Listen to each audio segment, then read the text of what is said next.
o sea, vamos, la misma existencia de Dios, si puede resultar extraña, pues me parece que es más extraño decir lo contrario, ¿no? Bienvenidas a Mujer On, un podcast donde entrevistamos mujeres ordinarias, mujeres de piso, madres, hijas, hermanas como tú y yo, que eligieron definir su propio camino. Escúchanos e inspírate para que te identifiques con sus historias y descubras tu valor como mujer. Soy Gemma Rueda y te acompañaré a descubrir qué hicieron ellas para encontrar su pasión, transformarse y ser mejor todos los días. Explotemos lo más valioso de ti para obtener lo mejor para ti. Eres un mujerón. Para nuestra invitada, el aprendizaje no es solo la adquisición de conocimiento, sino una forma de vida. Sus convicciones éticas le han permitido conocer a grandes mujeres con quienes ha colaborado para aportar herramientas con valor cívico y espiritual. Escucha este primer episodio donde conocerás una visión distinta e interesante de la filosofía y la fe. Tenemos como invitada a Mariana Flores. Mariana Flores es licenciada en Filosofía por la Universidad Panamericana y tiene una maestría en Filosofía de la Ciencia por el Instituto de Investigaciones Filosóficas de la UNAM. Mariana es coordinadora académica del Departamento de Humanidades de la Universidad Panamericana y es profesora de tiempo completo en la UP de las materias de Historia de la Cultura, Persona y Sociedad. Además, es coautora del libro Formación Cívica y Ética, Jóvenes en Acción por un Mundo Mejor, de la casa editorial Limosa, y desde hace casi 5 meses es mi cuñada. Mariana, bienvenida a este podcast. ¿Cómo estás? Muchas gracias, Gemma. Bien, estoy muy bien. Qué bueno. ¿Te han entrevistado antes? Entrevistado, creo que no por lo menos en este plan. Ah, ok. Sí. O sea, sí te han entrevistado para otras cosas. Pues es que no me acuerdo. Ubico sí, pero no ubico como alguna entrevista concreta y...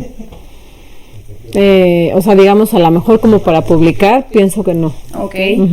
Bueno, vamos a platicar un poquito de ti, de tu vida profesional y tu vida un poco personal, hasta donde tú quieras contarnos. Entonces, ¿por qué no nos platicas dónde naciste y dónde creciste? Ok, pues yo nací en la Ciudad de México y crecí también ahí, en concreto en Álvaro Obregón, en la colonia Olivar de los Padres, que era una colonia muy linda, sigue siendo, lo que pasa es que ahorita ya tiene mucha gente y está muy cambiada respecto de cómo era cuando yo era niña.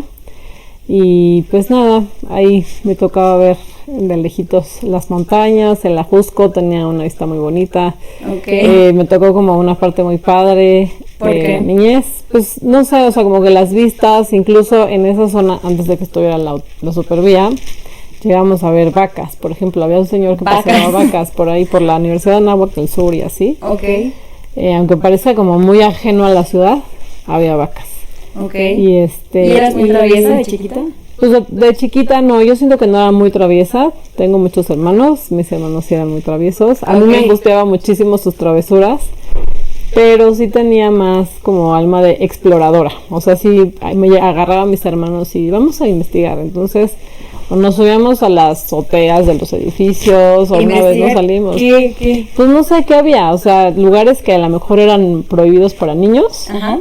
No sé, la cisterna que te decían, no te subas a una cisterna muy grande para surtir a todo el condominio. Te decían, no te subas ahí, pues vamos a meternos. No te subas a ese edificio que es altísimo, que es peligroso. Pues ahí vamos a ver. Pero mandabas a tus hermanos para No, íbamos todos a ver. A lo mejor eso sí es travesura. Ajá. Y yo creo que lo más cañón que hicimos una vez sí que, pensando en mi mamá, qué bueno que no lo supo, nos salimos del condominio, cruzamos la carreterita que está abajo, la que lleva el Anáhuac. Y en la zona donde ahorita hay unas casas, unas colonias nuevas, era nada más reserva federal y nos metimos ahí, o sea, y nos metimos hasta el monte, íbamos solos, entonces la verdad nos pudimos topar con gente, con perros, sicarios, sicarios, sí, pero pues ahí estábamos, entonces éramos mucho como de vamos a ver qué aquí hay. Ah, ok. Y nunca le dijiste, no pasó nada, se regresaron. No le dijimos y ya, exacto. Oye, ¿qué tan cierto es, o cuéntame, de que te enterraste un cuchillo de chiquita? No, pero eso más bien fue de adolescente, que había visto a la tía de Roberto, de mi esposo.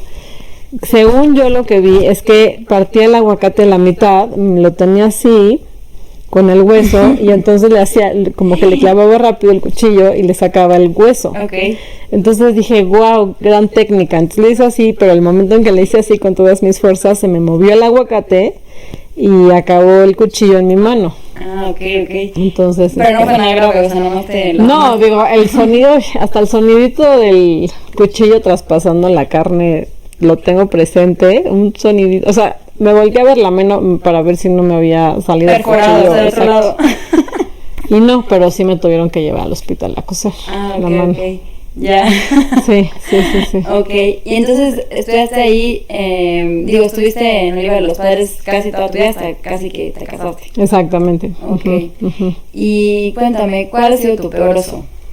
Pues mi peor oso, tengo muchísimos, pero uno que me estaba acordando ahorita es recién casada, de luna de miel, nos fuimos a Cancún y estábamos en un hotel y había una alberca con un área plana muy chiquitita, como ni siquiera era chapoteadero, o sea, nada más casi como una fuentecita y no sé, 5 o 6 centímetros de agua. Entonces se me hizo chistoso y luego ya empezaba la zona profunda. Entonces se me hizo chistoso correr por la parte plana bajita y luego sumergirme en la parte donde ya estaba mi esposo. Entonces corrí, pero pues claro que mientras iba corriendo me resbalé, caí de sentón y estábamos moviéndome. Mi esposo se me quedó viendo con cara porque hizo eso. Entonces me arrastré como pude, así hasta la parte honda. Hasta la parte honda. No, o sea, como fingiendo que era parte de la... Sí, así de, no creen que me caí de sentón totalmente. Ok. Y mi esposo me decía, ¿por qué hiciste eso? ¡Qué vergüenza! Pero yo creo que sí es tu peor oso, porque tu esposo lo recuerda muy bien y muchos de tus familiares también lo dicen. Exacto, sí. Pero también tengo muchos, pero ese estuvo chistoso. Oye, cuéntame de tu afición de coleccionista de Playmobil. Bueno, eso yo creo ¿Cómo nació? Sí. ¿Por qué empezó todo eso? O sea, es que se me hace como ¿es un juguete o qué es? Pues yo creo que el Playmobil sí es un juguete, pero la variedad de Playmobiles y las cosas que tú puedes crear con Playmobil lo convierten en un objeto de colección. En realidad cualquier cosa puede ser coleccionable. Y al entrar en el mundo del coleccionismo te das cuenta de que hay gente que colecciona de todo. En el caso de los Playmobiles, a mí desde niña me gustaban muchísimo. Y cuando pero de niña pues los ves como un niño, como juguetes. Y yo sí veo como juguetes, pero bueno. Sí, claro. Okay. Pero de adulto, bueno, ya tengo mis hijos y dije, les voy a comprar Playmobiles. Y entonces pues veía los sets y decía, qué padre, no sé qué. Y en alguna ocasión fui al Museo del Carmen. Previamente habíamos ido a otro museo. Primero fuimos al Museo de Historia en el Castillo de Chapultepec. Y había una exposición un poco pequeña de Playmobil con la historia. Y había muchos dioramas, que así se llaman los escenarios que montan con Playmobil. ¿Dioramas? Dioramas. Como maquetas, pues se llaman dioramas. ¿Pero esa palabra existe o es como para el Playmobil? O sea, no, pues fíjate que no sé. Yo creo que sí existe y luego se aplicó para Playmobil, porque sí lo he escuchado en otros contextos. Okay.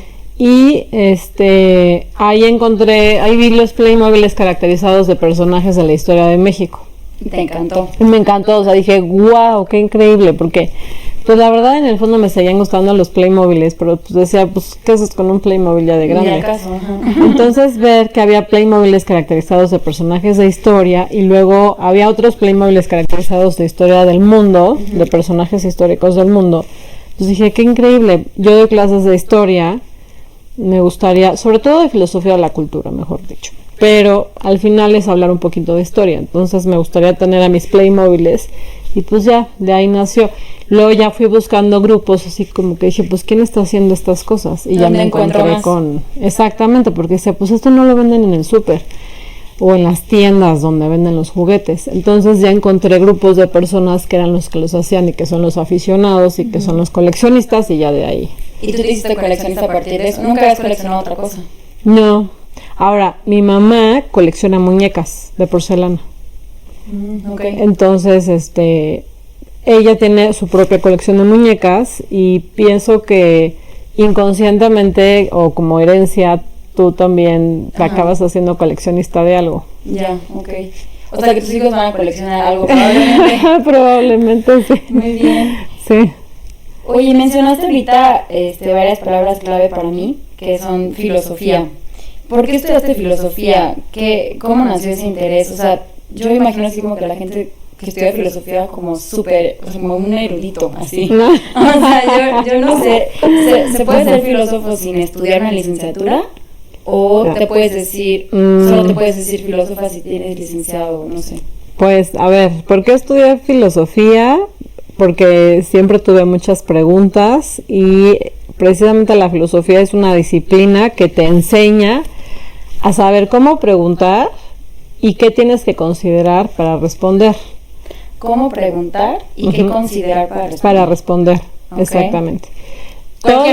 Cualquier cosa, sobre todo sobre los fundamentos de las cosas que existen, los fundamentos de la realidad y de todos los aspectos de la realidad. Son preguntas, digamos, como, pues sí, que se trata de entender por qué las cosas son como son, qué son las cosas. Damos por hecho que las cosas existen y no solamente cosas materiales, sino sobre todo cosas inmateriales, valores, por ejemplo, ideas, el bien, la verdad, el mal, el dolor, la belleza, la justicia, qué es la paz, qué es el hombre o qué es el ser humano, qué es el alma, qué son los números. ¿Todo eso antes? Sí, exactamente, okay. Exactamente, eran preguntas. Yo creo que tarde o temprano son preguntas que están presentes en todas las personas. Okay. Tarde que temprano todo el mundo se hace algún tipo de pregunta similar. Lo que pasa es que, y eso me lleva a tu segunda pregunta, ¿no? Que si todo el mundo se los puede hacer o si tienes que estudiar filosofía formalmente. Yo creo que son preguntas que todo el mundo tiene, pero tienes que aprender como a ver cómo se contestan esas preguntas y cómo unas preguntas te llevan a otras preguntas y cómo hay una disciplina y una tradición de respuestas sobre las preguntas que tú te haces. Entonces, yo creo que en el fondo todo el mundo tiene una cierta vocación filosófica, pero sí es deseable tener una formación si ya te interesa en serio responderlas, porque si no, todo se queda más bien como en intuiciones, como en ideas un poco vagas, desconectadas incluso entre sí, que pueden ser muy geniales, porque hay gente que tiene ideas muy buenas. No sé, puede ser en filosofía, puede ser incluso en matemáticas, pero pues entonces ya mejor buscas a alguien que conozca bien la disciplina, que conozca bien cómo se conectan esas ideas, que conozca las tradiciones desde las cuales fueron respondidas esas preguntas y que siguen teniendo vigencia a la luz de nuevos problemas. Entonces, lo deseable es que si tienes ya una inquietud filosófica fuerte, sí tengas alguna especie de estudio, no necesariamente una licenciatura, pero pueden ser diplomados o pueden ser... O sea, no, es muy difícil... Depende de lo que tengas tiempo también. Es muy difícil llegar a este punto como de buen fundamento sin la formación. Sí, o sea, si empiezas a rascarle, que a lo mejor esa palabra es poco profesional, pero si empiezas a adentrarte, tarde o temprano ya necesitas una formación más disciplinada. Profunda. Ok. Tú como maestra, o sea, tu formación que es filosófica, ¿no? O sea, es muy profunda en esta cuestión que dices de las preguntas y las respuestas. ¿Tiene algo que ver con que te dediques a ser maestra, o sea, con tu vocación? Pues supongo que sí. A ver, no es que una cosa lleve a la otra, porque hay filósofos que no les gusta ser maestros y hay maestros de todas las materias, ¿no? Y la vocación de maestro es una vocación que pueden tener muchas personas y es más bien cuando te gusta transmitir tus conocimientos y reaprender, porque al final impartir una clase también te obliga a volver a aprender las cosas, a aprenderlas mejor, aprendes más, yo creo que tú, que tus alumnos, y es una vocación que puede estar bien presente en muchas personas que tengan diferentes intereses. O sea, te puede gustar dar clases de derecho, de administración, clases de primaria, enseñar a leer, escribir, las maestras del kinder que les gusta cantar con los niños, ¿no? Entonces esa es como una vocación. Y luego, en el caso de filosofía, creo que está muy extendida, aunque no todos los filósofos son maestros, ni tienen tampoco esa vocación, eso también hay que decirlo.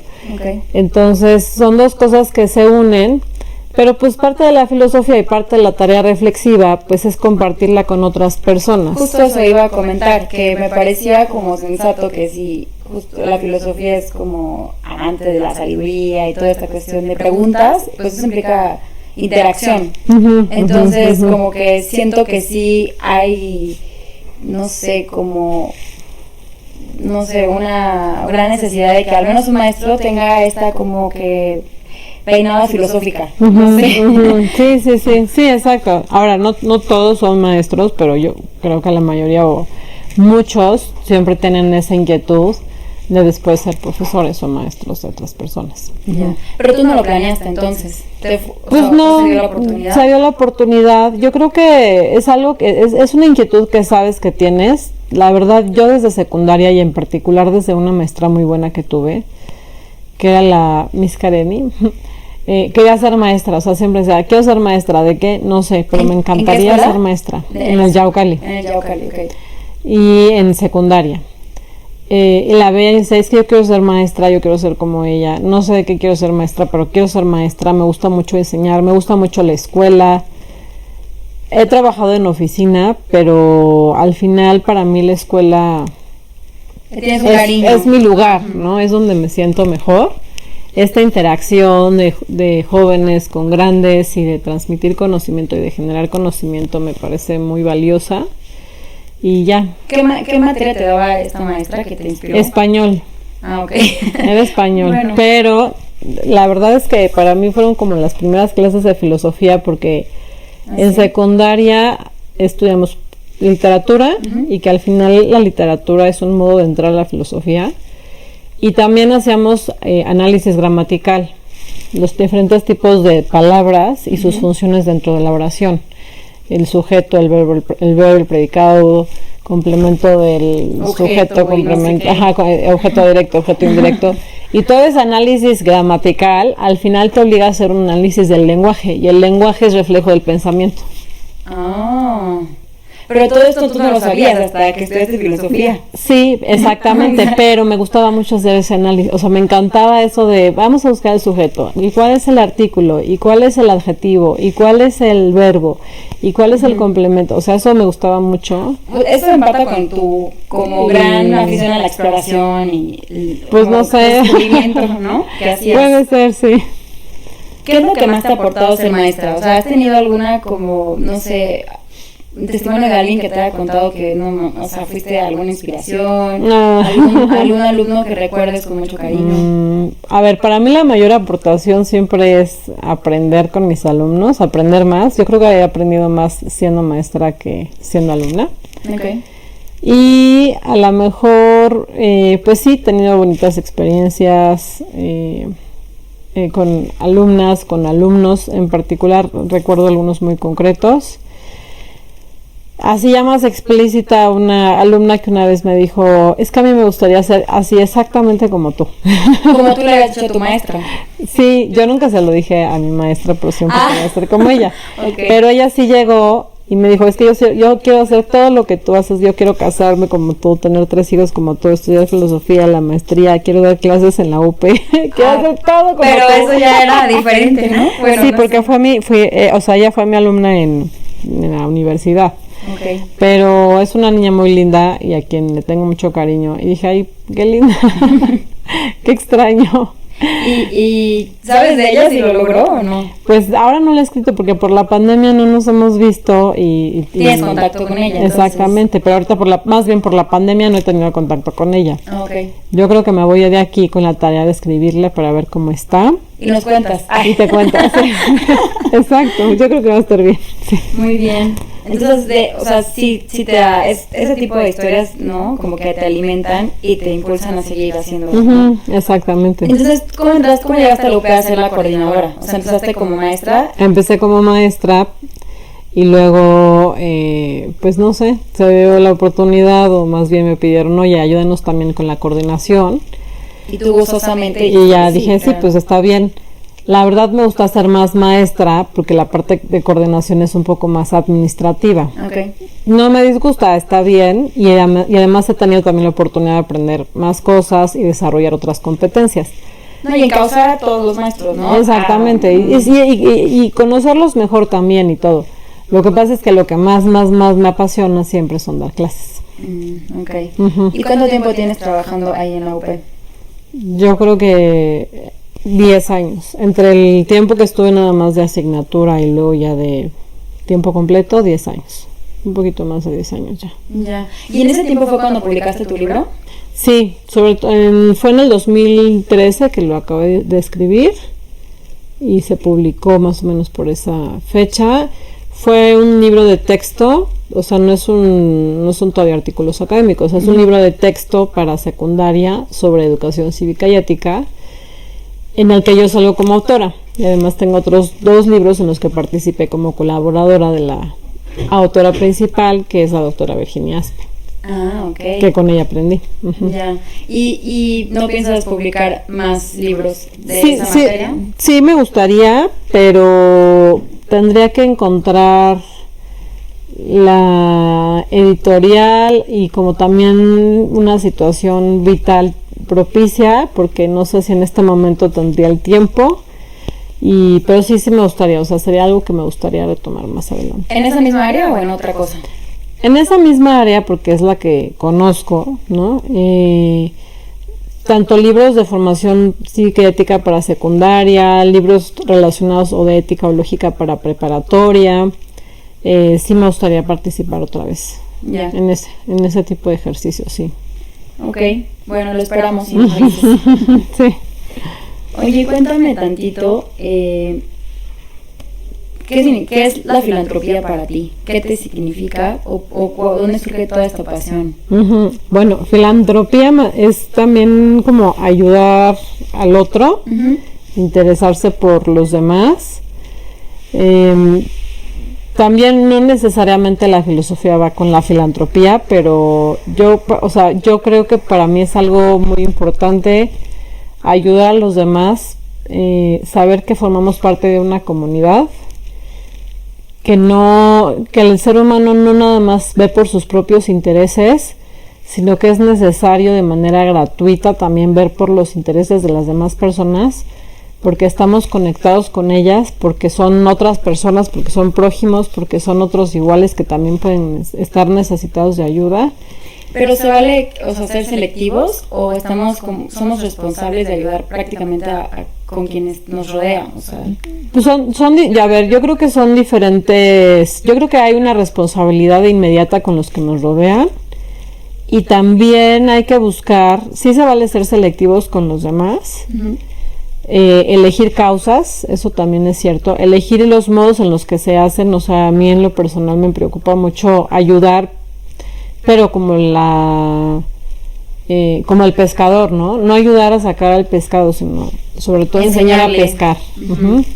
Y para no correr el riesgo de acabar usurpando funciones o que la persona realmente nunca sea independiente. Sí. Y ocasionas un mal peor de lo que estás queriendo solucionar. Por ejemplo, pues no sé, el típico ejemplo a lo mejor puede ser dar dinero a los pobres, ¿no? Así, o a los niños de la calle, uh-huh, ¿no? ¿Qué hago? Les doy el dinero, les doy comida, soy indiferente frente a sus necesidades. Yo creo que es muy feo ser indiferente. Obviamente no puedes ayudar quizá a todos los niños que se te vayan apareciendo. A lo mejor sí puedes elegir como unos. Pero también ir pensando los modos en que tú puedes cooperar para que no nada más prolongues como esa situación en la que se encuentran y nada más colaboras a perpetuarla, sino también encontrar los modos de ayudar para que sean más fructíferos. Al final hay mucha gente que esta discusión desde el punto de filosofía es como muy interesante de cómo cuál es el mejor modo de ayudar a otra persona. Es lo que quería preguntar. O sea, realmente no sé, yo ahí no te puedo decir que tenga una respuesta sí, probada absolutamente, pero porque también es verdad que a ver, si alguien tiene hambre pues es que también es lícito ayudarle de comer, ¿no? Sí. O sea, ponerte, no, a ver, es que lo voy a condicionar a que haga esto y esto.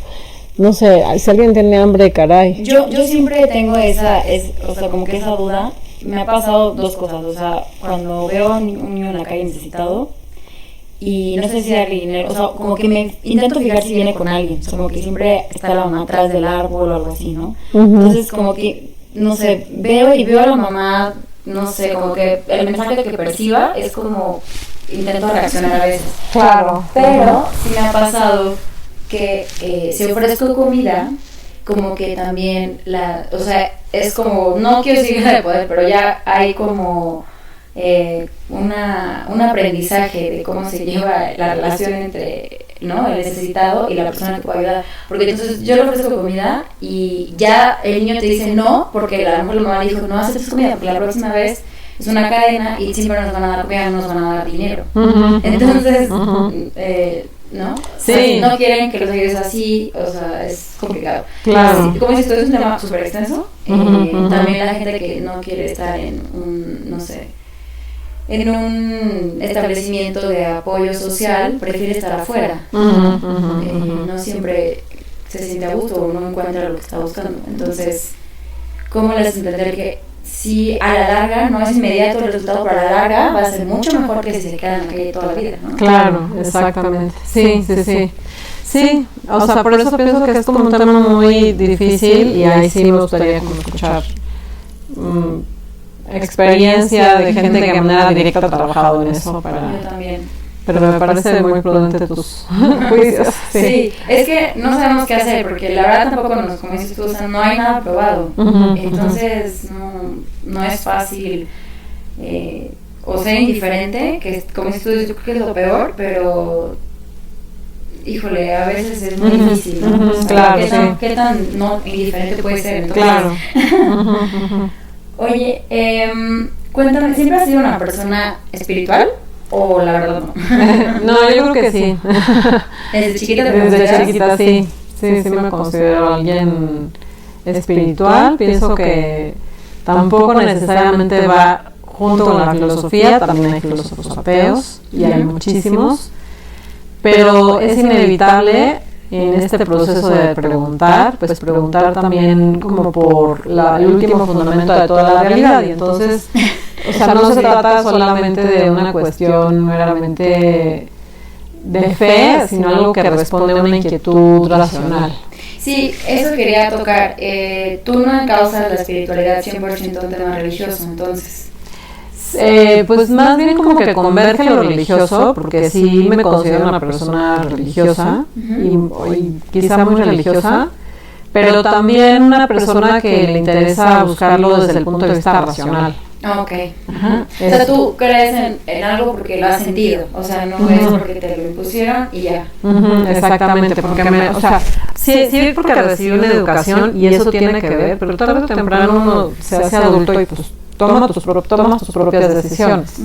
Entonces es algo que yo he sentido y que he vivido y como válido y como verdadero, pero también algo que yo he pensado que tiene sentido desde un punto de vista lógico. Ok. O sea, tú podrías perfectamente, no sé si tenga que ver un poco con la apologética, o sea, como que fundamentar cualquier no sé, idea o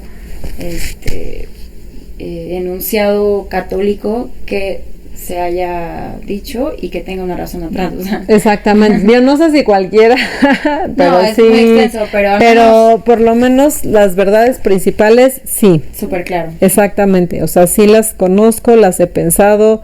También es entender un poquito de dónde vienen, el significado que tienen, que yo no creo que sea fácil de asimilar. No, nada. Y yo lo he intentado y sí me cuesta. Claro. Entonces, pero sí me parece que tienen al final, o sea, vamos, la misma existencia de Dios. Si puede resultar extraña, pues me parece que es más extraño decir lo contrario, ¿no? Okay. Entonces, desde un punto de vista racional, por ejemplo, tal como lo demostraba Aristóteles, ¿no? Del primer motor o de la última causa o cosas por el estilo. Entonces, son como una beta racional y una beta... ¿Era muy material? ¿Quién? ¿Aristóteles? No. A ver, es un filósofo precristiano. o sea, nace antes del cristianismo. Y entonces tanto él como Platón, por ejemplo, parecen muy valiosos como... Su mentor, ¿no? Exactamente. Porque pueden, o sea, nos dan una señal de cómo se hacía filosofía antes del cristianismo y cómo una persona ajena al cristianismo puede tener ciertas intuiciones sobre lo divino que apuntan y que coinciden con lo que después por la fe se aprende. O sea que resultaría muy prudente estudiar a ellos como para empezar a estudiar lo que es el cristianismo o catolicismo. Esa es una vía, puede ser, no es la única, pero puede ser, y desde un punto de vista filosófico creo que sí sería la vía, por ejemplo. Ya. ¿Qué opinas de todas estas, no sé, como... O sea, yo también soy católica, no creo que me falta muchísima formación como la que tú tienes, pero siempre como que mi bandera, vaya, como es que veo que mucha gente, a mí también me critican o critican muchas personas católicas por este concepto que, bueno, creo que ya está menos de moda, pero estuvo muy de moda de la doble moral, o sea, que todo doble moral, ¿no? Y sobre todo la gente que es religiosa, como queriendo insinuar que los católicos queremos ser perfectos, pero sabemos que no somos perfectos, o sea, no todo vamos a hacerlo perfecto. Y no sé, ¿qué opinión te merece eso? Porque a mí me causa mucha, no sé, como que no, quisiera a veces responder igual, porque yo veo, no sé, por ejemplo, me critican que me equivoqué en una cosa, y ellos dicen, no, yo no soy católico ni religioso ni nada. ¿Era católico o me bautizaron porque mis papás, o sea, estaba chiquito yo involuntariamente no fui puede, bautizado, no me puede oponer. Exacto. Sí. Pero después los veo, no sé, muy orgullosos de estar acompañando a su sobrino al bautizo, ¿no? En una foto. O, ay, no, sí me quiero casar, aunque no creo, pero me quiero casar por la iglesia porque quiero la foto fuera con, no sé, lo majestuoso que se ve una iglesia muy bonita europea, o no, algo así. Entonces, ¿qué podrías decir? O sea, nosotros tampoco estamos completamente educados, nos falta mucho, pero algo que nos pueda aportar para afrontar esta situación, ¿qué podrías decir? Pues no sé, a ver, desde dentro del catolicismo, una frase que se dice es, al final la iglesia no es una casa de santos, No. aquí en la tierra, sino un hospital de pecadores. Y es verdad, todos los seres humanos nos equivocamos. Creo que cuando aspiras como a la perfección moral, corres el riesgo de empezar a señalar o ver con mucho recelo a las personas que no se portan bien o como tú crees que tienen que comportarse. Ajá, y eso puede resultar chocante para los demás. Por otra parte, cuando tú anuncias el evangelio o cuando tú defiendes la moralidad cristiana, aunque el cristianismo no es nada más una moral y ni siquiera es lo más importante, claro, la moral es parte de la religión y la moral es una forma de agradar a Dios, pero la religión no es nada más una moral. ¿Qué medio de salvación o cómo la definirías? Pues la religión es un modo de entender el sentido de la vida presente y un modo de esperar la vida futura. Okay. ¿No? Creo. Y eso va más allá de la moral, totalmente. Y eso va más allá. Eso no se puede restringir solo a la moral. Entonces, hay quien puede clavarse solo en lo moral y entonces perder la dimensión de lo que significa el mensaje de la salvación, al cual están invitadas todas las personas. Entonces, pues sí está bien como de repente hacer una pausa y decir, ok, la moral es una forma de agradarle a Dios, pero eso no significa que yo esté justificado ahí como señalando o aplastando a las demás personas, claro. Aunque todos estemos llamados, sí. ¿No? Y todos podamos cometer los mismos errores. Y además todos podemos cometer los mismos errores. Ahora, también es verdad que hay otro reverso de la moneda, que no, las personas que juzgan no se dan cuenta, o a lo mejor sí se dan cuenta pero no lo hacen explícito. Pues cuando uno se compromete, pues uno tiene que hacer todo lo posible para hacer aquello a lo que se comprometió. Entonces yo pienso que en el fondo es más fácil desentenderse, decir yo no me comprometo con una religión porque tendría que comprometerme con una serie de cosas que qué flojera. Y es más fácil no comprometerme y criticar. No lo había visto de esa forma. Pero creo que también puede ser verdad. Sí, o sea, si yo hago retrospección y pienso en quienes han dicho algo así, creo que sí puedo pensar en algo como cobarde o algo como pues miedo. Sí, también puedes decir, bueno, pues es más fácil decir, no, yo por eso no soy cristiano, yo no soy nada, ¿no? Porque así es más fácil, ya no te comprometes con nada. Exacto. ¿No? Y es más fácil desde esa comodidad señalar, mira, fulanito que sí se comprometió falló. Peor. Y es peor, mejor yo nada. Bueno, por lo menos ya lo estaba intentando. Exacto. También ha surgido pues por todos los escándalos de la iglesia, que sí no ha sido muchísimos, sobre todo el de pederastia, que ha sido yo creo que muy doloroso para todos.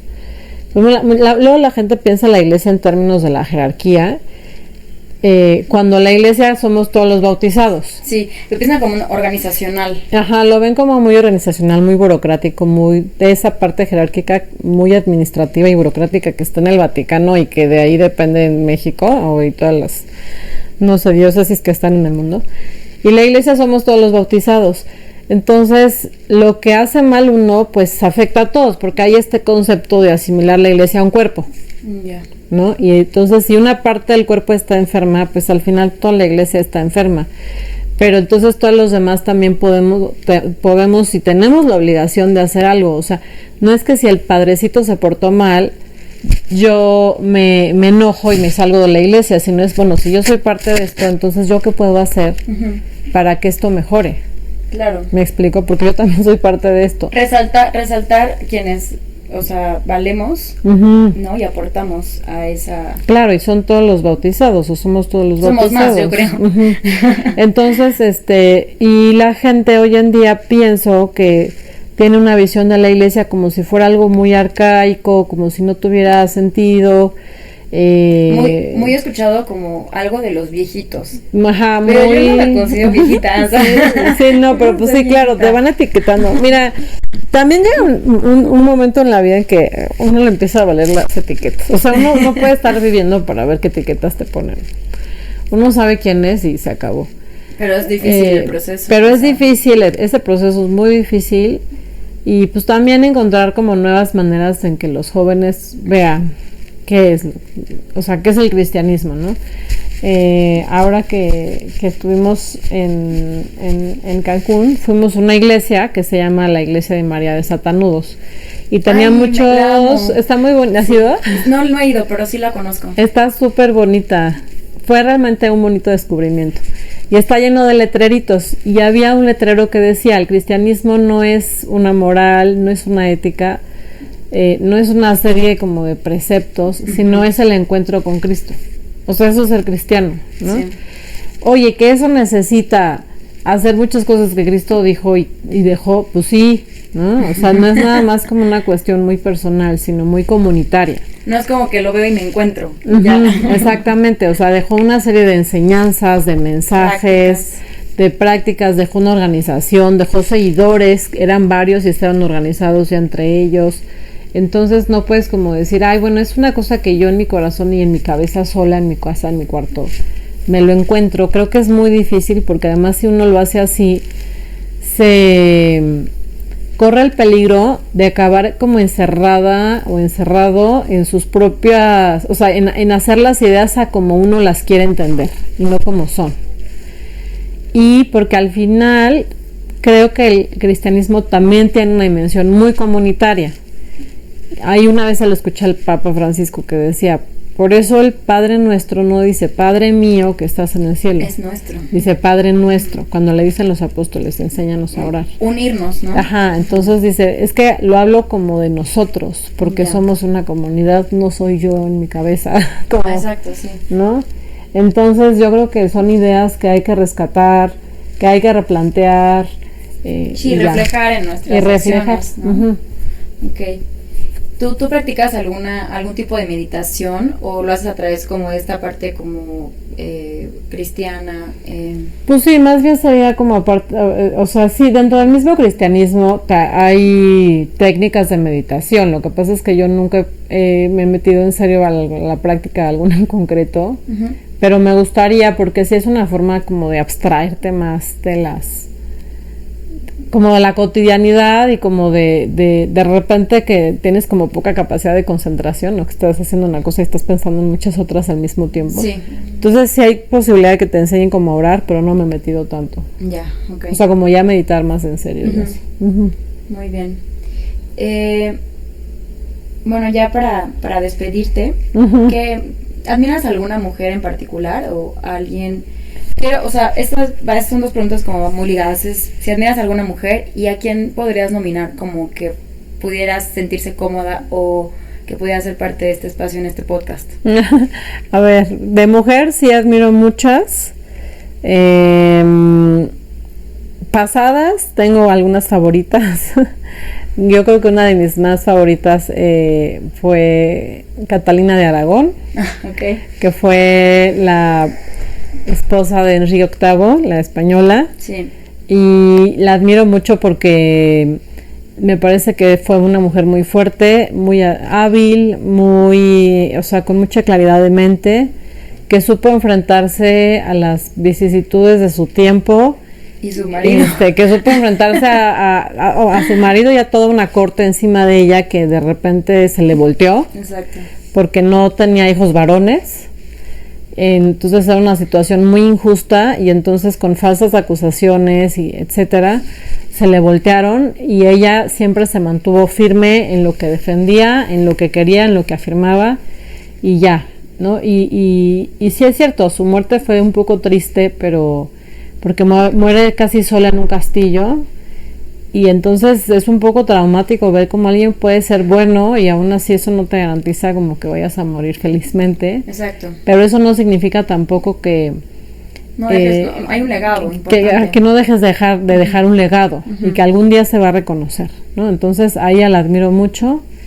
Yo creo que sería como la principal, también mi santa patrona por el día de nacimiento, que sería Santa Adelaida, que es otra reina. ¿Qué día? Medieval. ¿Qué día para qué? 16 de diciembre. 16 de diciembre. Ay, muy cerca de... Exacto. De hecho, por eso mi vecina se llama Adela. Ella nació el mismo día que yo. Ah, ok. Entonces Adelaida puede ser Adela. Santoral. A ella se le pusieron el nombre del santoral, por eso se llama así. Ok. Y que olvidé mencionar que tu hija se llama Sofía, además. Sofía, sí. Exactamente. Cabe recalcar. Sí. Y luego también ¿quién más iba a decir? Ay, se me olvidó. Bueno, también a la reina Isabel, o sea, la mamá de Catalina también me resulta admirable, pero muchas otras, Okay. Y creo que siempre es una sorpresa encontrar mujeres que fueron fuertes desde la antigüedad. Es más, a la misma Hipatia también la admiro como filósofa y sobre todo más bien como matemática, ¿no? Y luego, como ya más contemporáneas, pues por ejemplo Angela Merkel, me gusta mucho. ¿Cómo se llama? Margaret Thatcher. A mí la verdad es que con todo y que fue superdama de hierro, la cultura me encanta. británica te encanta, yo creo. Sí, exactamente, me gusta mucho. Golda Meir también. ¿Sabes quién también? Para que no digan solo europea, porque sí, también europeo mucho, pero la Malinche, Malitzin o Marina, también me encanta su figura. Yo creo que está poco valorada por esta como leyenda negra del malinchismo, pero entenderla a ella en sus términos, quién era, por qué actúa como actuó, por qué se enamoró de Hernán Cortés, por qué no solo era el amor por Hernán Cortés, sino también liberar a su pueblo, la astucia que tuvo, la capacidad para aprender varios idiomas, para moverse entre los españoles. O sea, me parece una mujer brutal, ¿no? ¿Y te identificas con esta como garra de estas mujeres? Pues no sé si me identifico, solamente las admiro. No sé, a lo mejor ahí ya no me toca decir si me puedo identificar con ellas o no, pero por lo menos las admiro. Al menos yo creo que en pensamiento y decisión, yo creo que sí. Te agradezco muchísimo el tiempo. Creo que estuvo muy bonita, espero que te hayas sentido a gusto. Sí, muchas gracias a ti, Gemma. Mariana nos recuerda lo importante que es no renunciar a tus principios y reconocer que siempre nos podemos equivocar. Gracias por escucharnos y te invito a seguirnos en Instagram como mujer_on.